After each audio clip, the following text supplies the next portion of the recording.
Buenos días a todos. Voy a comenzar a trabajar lo que es el tema de de las funciones de probabilidad, tema académico que es el último de esta asignatura.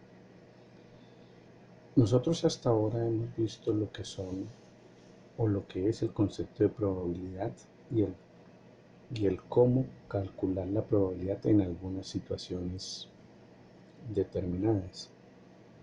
Para este caso nosotros lo que vamos a hacer es a mirar cómo a partir de esos momentos particulares del cálculo de una probabilidad se pueden construir funciones para la distribución de esa probabilidad. Recuerden que las probabilidades vienen de experimentos aleatorios. Eso significa que el mecanismo mediante el cual voy a describir un fenómeno aleatorio se hace usando o utilizando variables aleatorias. En el mundo del cálculo se conocen dos tipos de variables, aquellas variables que son continuas o aquellas variables que son discretas. Se dice que una variable es discreta cuando puede tomar solo algunos valores, no todos los valores que se permiten dentro del contexto de los números reales. Y continuas son aquellas variables que pueden tomar todos los valores. Entonces, las variables aleatorias también eh, van a clasificarse dentro de ese contexto. Una vez que uno conoce qué tipo de variable continua, qué tipo de variable está manejando, discreta, continua, las funciones que se construyen a partir de esas variables tienen ese mismo nombre, funciones continuas o funciones discretas. Como aquí lo que estamos hablando es de probabilidad y la probabilidad va a describirse con la ayuda de una función, se dice que esas funciones se llaman funciones de distribución de probabilidad. Vuelvo y repito, hay dos grandes bloques de esas funciones, unas discretas, unas continuas. Este tema académico solo aborda las funciones discretas. Las funciones continuas conforman un grupo mucho más grande que las funciones discretas. Muchos de los software que a nivel científico y académico se manejan pueden trabajar las funciones de distribución eh, de probabilidad. La, quizá el software más utilizado en el contexto mundial es Stata, pero también está Ibius. Hoy en día hay un gran desarrollo en el manejo del software R, lo mismo que el software Python. Esos son software que le permiten a uno conocer y utilizar de una manera directa sin tener que manipular uno la función. Esas funciones bien sean discretas o continuas. ¿Listo? Pero en el contexto, en el desarrollo de estos videos no vamos a utilizar esos software, sino que vamos a utilizar Excel para hacerlo. A nivel histórico, más o menos llevamos construidas unas 97, 98 funciones de distribución de probabilidad. ¿Sí? Históricamente mucha gente se ha dedicado a la tarea de investigar cómo se comporta la probabilidad en tal fenómeno o en tal caso científico específico y han creado para ello una función. Para ir rápidamente en ese desarrollo, la inmensa mayoría de las últimas funciones de distribución que se han reconocido a nivel mundial tienen que ver con el contexto del estudio de la economía. Eh, Básicamente es allí donde está el gran auge de conocer o el de reconocer unas diferentes funciones de distribución de probabilidad. Aquí pues nos vamos a encargar, como les dije, solo de funciones de distribución de probabilidad discretas. Para abordarlas, pues algo que ya les decía anteriormente, vamos a dividir las variables aleatorias, que son las que permiten construir funciones de distribución de probabilidad, en dos grandes grupos, cuando las variables son discretas y cuando las variables son continuas.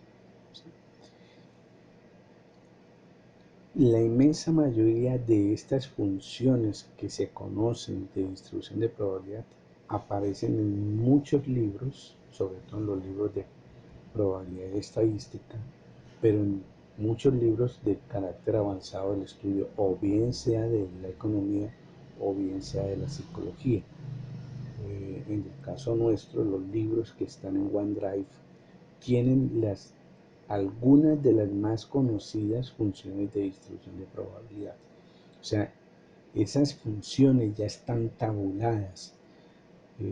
Voy atrevidamente a llevarlos al colegio, y es que cuando uno les estaban comenzando a enseñar funciones, allá en el colegio le decían funciones lineales, funciones cuadráticas.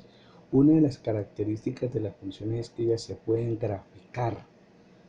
Cuando uno grafica, uno debe previamente tabular, es decir, hacer una tablita donde hay unos valores y después con alguna herramienta o a mano uno pone esos puntos en un plano cartesiano. Estas tablas, estas funciones también se pueden tabular y se pueden graficar. Muchas personas se han dedicado a eso.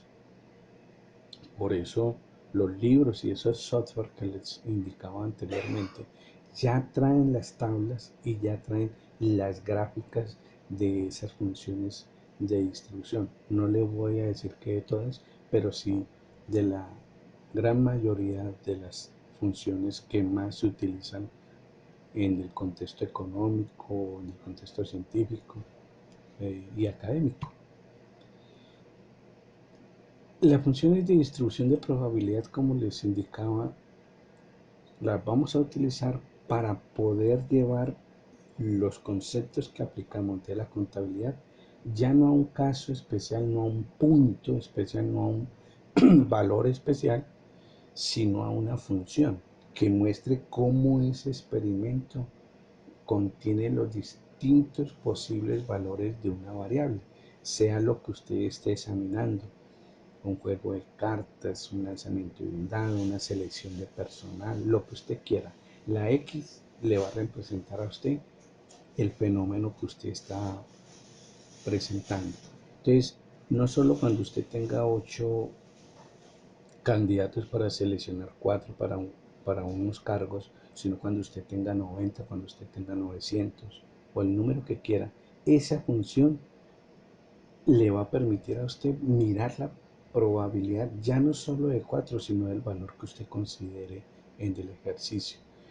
Por eso las funciones de distribución van a depender de una variable, y esa variable se va a escribir en mayúscula, mientras que el valor que esa variable puede tomar, que como lo vimos anteriormente, eso se llama un resultado básico, lo vamos a escribir como una X. Entonces, ¿qué es la función de distribución de probabilidad? ¿Cómo se van a comportar esos distintos valores a lo largo del valor o de la variable X? Y vas a encontrar una función, como cuando graficamos una recta, como cuando graficamos una parábola o cualquier otra función. Las funciones de distribución de probabilidad van a formar una figura, una gráfica. Esas funciones, al igual que lo hicimos anteriormente, van a tener que cumplir con unas cosas, con unos postulados. Dos de los principales están allí. La probabilidad de cualquier variable en toda su extensión va a estar entre 0 y 1. Y la suma de todos los valores, recuerde que la X son todos los valores, es decir, los resultados básicos de esa función de distribución de probabilidad, debe dar como máximo 1. ¿Sí? O sea, todo el ancho, todo el espesor, todo el grueso, todo el peso de una función de probabilidad máximo es 1, porque así lo dice el postulado de la probabilidad. ¿Qué es lo que vamos nosotros a mirar? Esas funciones, al igual que cuando construíamos las clases en el tema de histogramas, uno puede pararse hasta un cierto valor en esa gráfica que vamos a construir. Si uno llega hasta cierta frecuencia, ya en las tablas se llamaba de frecuencias, uno decía, hasta aquí llevo tal frecuencia acumulada, ¿cierto? Nos paramos en la clase 7 y decíamos la frecuencia acumulada hasta la clase 7 es de tanto. Uno puede hacer lo mismo en la función de distribución de una probabilidad, de una variable, ¿sí? Uno puede pararse hasta cierto valor y lo que quede a la izquierda, hasta ese punto donde usted se paró, se llama función de distribución de probabilidad acumulada. Hasta ahí llevas un valor. Recuerde que el máximo valor es 1. Entonces el concepto de frecuencia acumulada también se utiliza aquí para hablar de frecuencia de función de distribución de probabilidad acumulada, es decir, hasta un tramo determinado, un valor que pues aquí lo llaman x pequeña con un 0. ¿Qué es lo que le vamos a estudiar o para qué vamos a revisar este asunto de las funciones de distribución de probabilidad? Para obtener las dos mismas cosas que obtuvimos allá cuando hicimos estadística descriptiva. La estadística descriptiva era un asunto del pasado, la probabilidad es un asunto hacia el mañana. Pero lo que puede suceder mañana también se le puede sacar una media y también se le puede sacar una varianza. Recuerde que ese símbolo que parece como una G al cuadrado es la varianza. La raíz cuadrada de esa varianza es la desviación estándar. Recuerde que cuando uno habla de estadística descriptiva, uno habla de la media y de la desviación estándar.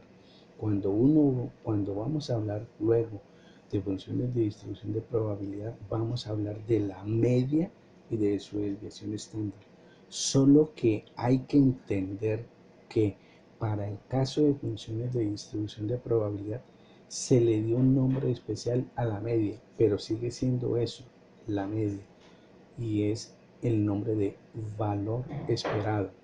El valor esperado es la media que se tiene para un suceso que a futuro puede darse.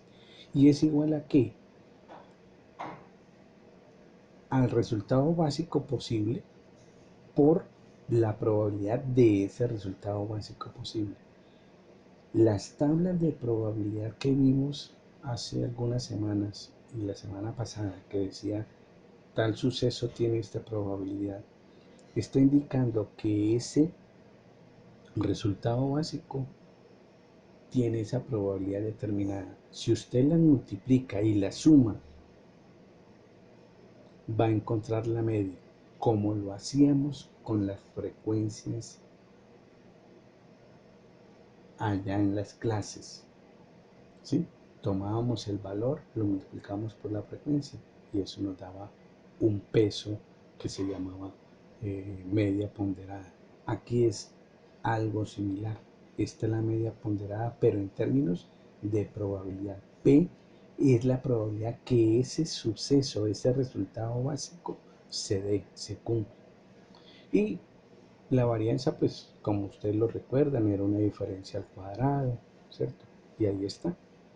Entonces, esta es la expresión del valor esperado o de la media para un determinado valor, un resultado básico, y esta es la varianza para un determinado valor, para un determinado resultado básico. Igual que en la estadística descriptiva, se puede hacer lo uno o se puede calcular lo otro. Ahora más en el otro video donde voy a desarrollar ejercicios, ustedes van a ver esto.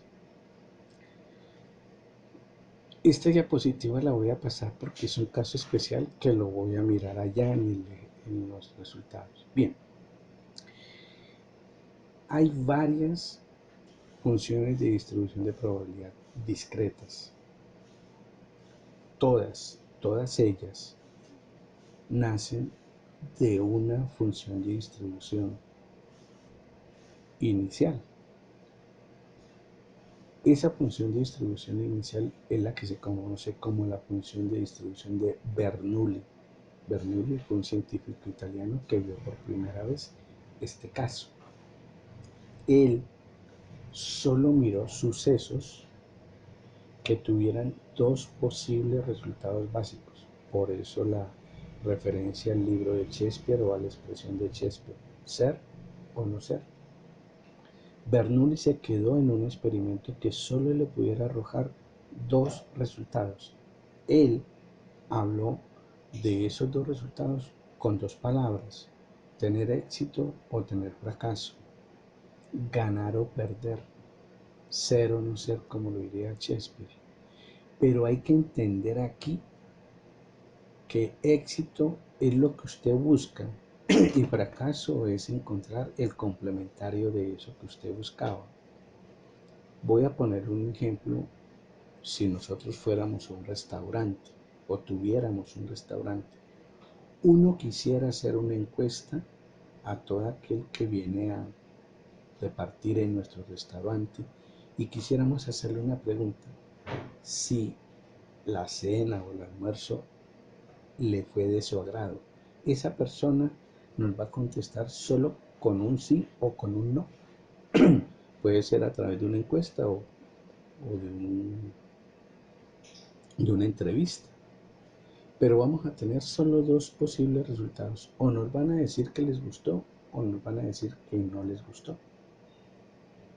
Eso es éxito y eso es fracaso desde el punto de vista de Bernoulli. Bernoulli dijo que P sería la probabilidad del resultado básico éxito y 1 menos P, porque solo son dos los posibles resultados. 1 menos P es la probabilidad que me diga que yo fracase o que ese cliente me diga que no le gustó la cena. Y como les digo, a veces ese 1 menos P lo ponen como Q mayúscula o Q minúscula. El hecho es que el experimento de Bernoulli es un experimento muy sencillo, donde hay una variable aleatoria, ¿sí?, que puede tomar dos resultados.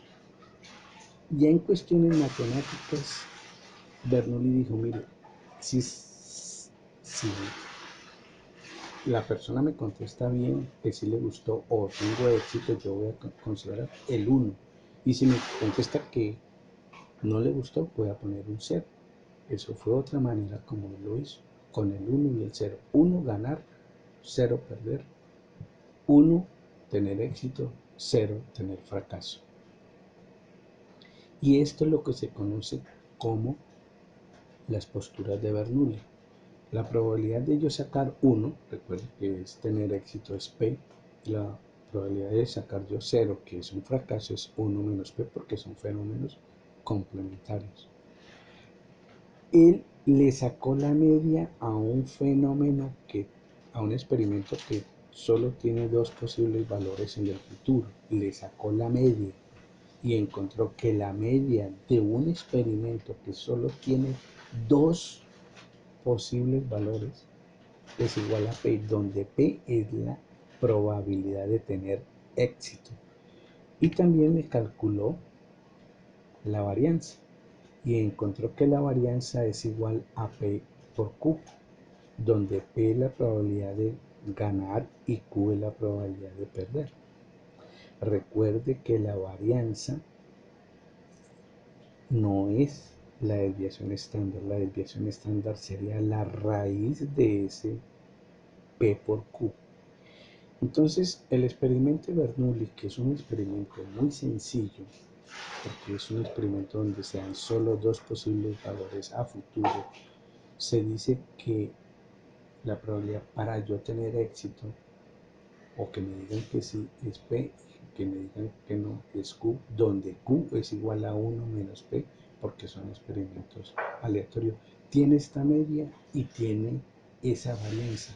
Recuerde por favor que la varianza, al tomarla la raíz, nos da la desviación estándar. Ese es el experimento de Bernoulli. Todo nace allí. Cuando usted toma este experimento de Bernoulli, porque Bernoulli hace el experimento solo una vez, cuando usted lleva este experimento y lo hace muchas veces, es decir, ya no le pregunta a una persona si le gustó o no le gustó, sino a todas las personas que estuvieron en su restaurante. Ya no pregunta una vez, sino que le pregunta muchas veces a distintas personas, claro está. Supóngase que fueran 50 familias las que almorzaron. Pues a esas 50 familias les vas a hacer la misma pregunta.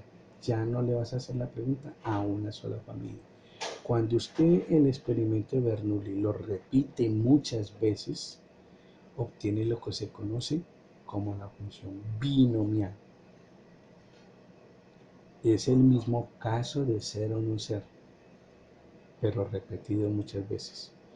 Eso significa que vamos a recordar el caso de las combinaciones, porque ¿qué es una combinación? Repetir. En este caso, si usted recuerda, la fórmula de combinaciones tenía unas n's y unas x. N es la cantidad de veces que tú vas a repetir la pregunta. En este caso, en el caso de las personas que estaban almorzando, son 50 familias. N será 50. A las 50 familias les vas a preguntar lo mismo. X es de esas 50, ¿cuántas me contestaron que sí les gustó? N es la cantidad de familias, X la cantidad de familias que me contestaron que sí les gustaba, porque yo busco el éxito, el ganar, el tener acogida, lo positivo. Recuerde que aquí solo hay dos posibles resultados, éxito o fracaso. En la fórmula no se habla de fracaso, se habla de éxitos o de ganar. La X representa el número de familias que dijeron que sí les gustó la cena. Supóngase que tenemos, en el caso de nuestros cursos, tenemos 30 estudiantes. N es 30. A los 30 les vamos a preguntar cuántos de ustedes irían al Amazonas a un paseo. X sería el número de personas que dijeron que sí irían al Amazonas, a ese paseo ecológico. Entonces, N, el número de veces que tú haces la pregunta, X, las veces que te contestan positivamente. Con esas dos aclaraciones, la función de distribución de la función binomial es esta. Pero recuerde, N representa las veces que usted pregunta. P es la probabilidad de tener éxito. Q es la probabilidad de tener un fracaso. Recuerde que P y Q están relacionadas a través del 1. Q es igual a 1 menos P, porque son complementarios. Esta es la fórmula. Aquí queda. Y esta es la manera como encuentro yo la media y la varianza. Recuerde que todo se hace para encontrar una media y una varianza. La media, N por P. N, ¿qué es? Las veces que yo hago. P, la probabilidad que tengo de tener un sí o un éxito. La varianza, N por P por Q. Recuerde que si usted le toma la raíz a esa expresión, encuentra la desviación estándar. Por último, cuando usted está este fenómeno de Bernoulli, que lo hace muchas veces, le coloca una restricción y es, voy a poner el ejemplo de el restaurante.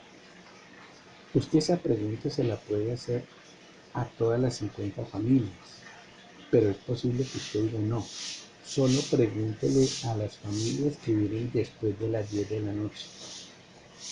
O usted puede decir, no, solo pregúntele a las familias que vienen los lunes. Sí, está colocando una condición de tiempo, que vengan los lunes o, sin importar el día, que vengan, pero después de cierta hora. usted puede colocar en esa misma pregunta una restricción espacial, es decir, de ubicación, y puede decir, mire, pregúntele solo a las familias que se ubican en el tercer piso. Vamos a suponer que usted está hablando de una encuesta, salgámonos del restaurante y hagamos una encuesta, pero en la ciudad de Cali. Una encuesta de lo que usted desee, de lo que usted considere. Binomial sería toda la ciudad de Cali. Pero cuando yo paso a la función de distribución de Poisson, debo colocar una condición, bien sea de tiempo o bien sea de espacio. Y es que yo puedo decir, vamos a hacer esa pregunta en la ciudad de Cali, pero solo en las comunas 10 y 20. Mire que de todas las 22 comunas, escogí unos sitios espaciales, la 10 y la 20, por alguna razón. O puede ser que usted diga, vamos a hacer la encuesta en Cali, pero no la vamos a hacer todos los días de la semana, sino los días viernes. Y usted colocó una restricción temporal. Entonces la función de Poisson es la función de distribución binomial, pero con restricciones, bien sea sobre el tiempo o bien sea sobre el espacio de lo que usted esté examinando. ¿Sí? La función de distribución de Poisson tiene esta función de distribución, es una función exponencial. Si usted se fijó, esta es la función binomial y es más bien una línea, o puede ser lineal, pero la función de Poisson es una función de distribución de carácter exponencial. Y su figura, como lo ve acá en la derecha, su gráfica, ¿sí?, depende del valor de lambda. ¿Qué es lambda? Lambda es el famoso n de binomial, la cantidad de preguntas que voy a hacer, 50, 100, 25. Lambda es ese número, ¿sí? Pero esta vez lo voy a utilizar por la unidad de tiempo o por la unidad de espacio que me están contestando. ¿Sí? Perdón, lambda tiene que ver es con las X que yo espero que me contesten, que les guste el almuerzo o la cena, o que van a ir al paseo al Amazonas, o lo que hayan contestado en la comuna 10 en cuanto a positividad. Recuerde que X son los éxitos que busco, pero aquí lambda es ese X por unidad de tiempo, cada 3 minutos, cada minuto, cada día, cada semana, por semana, ¿cierto? O en espacio, es la cantidad de éxitos en la comuna 10, la cantidad de éxitos en la comuna 20, ¿sí? O si es espacio lineal, por cada metro lineal, o en cada metro cuadrado, o en cada metro cúbico. Yo tengo que colocar una restricción espacial. Si no existen restricciones espaciales, nos devolvemos a binomial. Entonces, X es la cantidad de gente encuestada o que me contestaron que sí, pero está restringida a unos tiempos y a un espacio. Y lambda es como el promedio de esos éxitos, bien sea en términos de espacio o bien sea en términos de tiempo. Estas son las connotaciones teóricas de esas tres funciones de distribución discretas: Bernoulli, binomial y Poisson. En un ejemplo le voy a mostrar que se puede pasear de binomial a Poisson cuando existe una condición especial, y ahorita en los ejercicios lo vamos a hacer. Ese será un segundo video. Muchas gracias.